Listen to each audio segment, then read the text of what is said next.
श्री स्वामी समर्थ.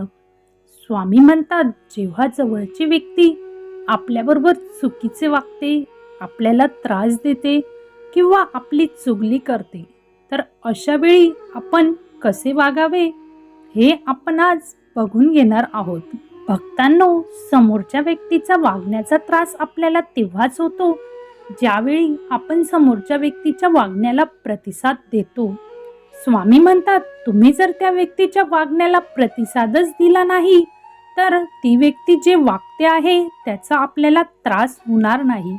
मग ह्या व्यक्तींचा त्रास न होण्यासाठी 3 गोष्टी मी तुम्हाला सांगणार आहे. ह्या 3 गोष्टी जर तुम्ही नीट समजून घेतल्या तर समोरच्या व्यक्तीच्या वागण्याचा त्रास तुम्हाला होणार नाही. फक्त स्वामी म्हणतात हा व्हिडिओ शेवटपर्यंत बघा आणि व्हिडिओला शेअर करायला विसरू नका. भक्तांनो, आपल्या आयुष्यामध्ये जे काही वाटेला येते, म्हणजे ते सुख असो किंवा दुःख, यश असो किंवा अपयश, हे सर्व आपल्या कर्मानेच आपल्या नशिबी आपल्या वाटेला येत असते.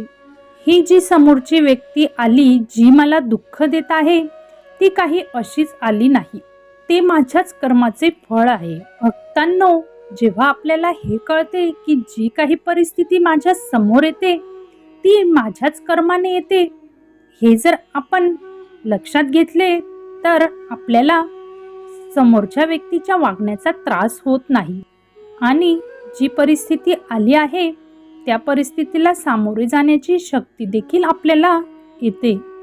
आपले 50% दुःख तिथेच कमी होते. स्वामी म्हणतात, याचा अर्थ असा नाही की तुम्ही समोरच्याचे वागणे सहन करत राहायचे. जर तुमच्यात प्रतिकार करण्याची क्षमता असेल तर तुम्ही समोरच्या व्यक्तीला नक्कीच प्रतिकार करा.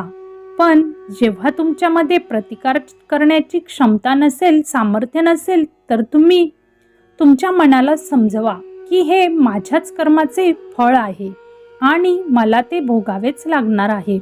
भक्तांनो, आपण बऱ्याचदा दुःखी होतो कारण आपण समोरच्याकडून अपेक्षा ठेवतो.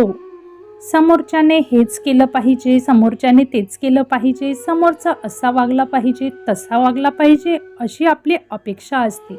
आणि ज्यावेळी आपली अपेक्षा पूर्ण होत नाही तेव्हा आपण दुःखी होतो. स्वामी म्हणतात, अपेक्षा हे सर्व दुःखांचे मूळ आहे. व्हिडिओ लाईक करायला विसरू नका. जर आपण समोरच्यांकडून अनावश्यक अशा अपेक्षा ठेवल्या तर आपल्या वाटेला दुःख हे येणारच.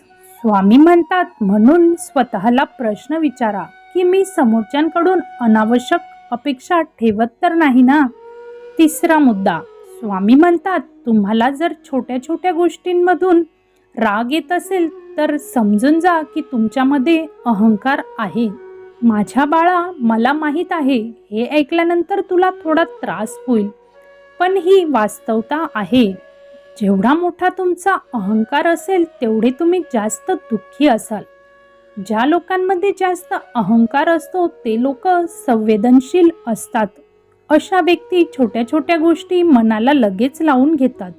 माझ्या बाळा, तू बघितले असशील जे कोणी महान साधू संत होऊन गेले त्यांच्यामध्ये अहंकार नसल्यामुळे त्यांना कुणी काहीही बोलले, शिवीगाळ केली तरीही त्यांना राग येत नाही, कारण त्यांचा अहंकार खूप पातळ असतो किंवा त्यांच्यामध्ये अहंकारच नसतो.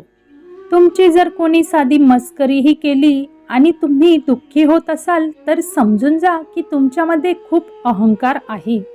बाळा, तू या अहंकाराला पातळ केले पाहिजे. तो कसा कमी होईल तर संपूर्ण अध्यात्म हे अहंकार कमी करण्यासाठीच बनले आहे.